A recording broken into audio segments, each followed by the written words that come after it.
Hey there, extraordinary treasures. This video contains detailed instructions of how to manually enter an Adventist giving report into Jewel. This method can be used to enter any deposit report into Jewel, one donor envelope at a time. This method is slower than either of the import methods, but this method may be good for treasurers who prefer more simple methods and have small deposits with just a few people using Adventist giving. Manual entry deposits must be entered in date order through the month, just like Sabbath offerings. Example, March of 2020, you would have entered the 7th and the 14th, which were Sabbaths. Then the Adventist giving offering for the 15th would be entered next. Then the 21st and the 28th Sabbath offerings would be entered, and then the Adventist giving offering dated the 30th or the 31st would be entered last. Every month you would have 4 or 5 Sabbath deposits and 2 Adventist giving deposits. Before you begin, if you have not watched the Adventist giving overview and fundamentals, please do so.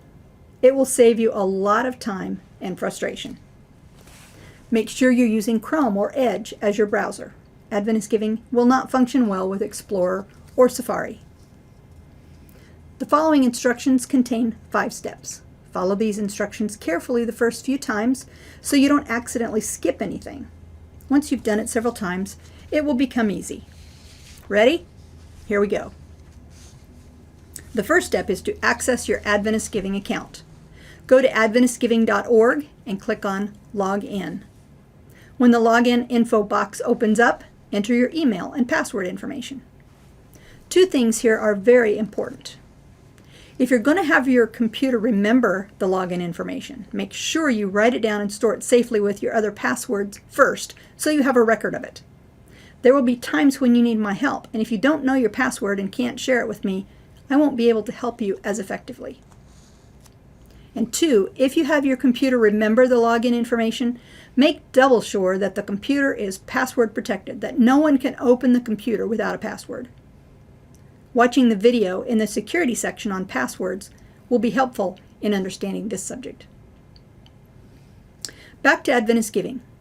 After you've logged in, click on the tiny triangle next to your name or your church name in the top right corner to access the drop-down menu. Click on Treasure Portal for your SDA church. This brings you to a page that looks like this. For privacy purposes, I have blocked out church and personal information, while still showing you the steps.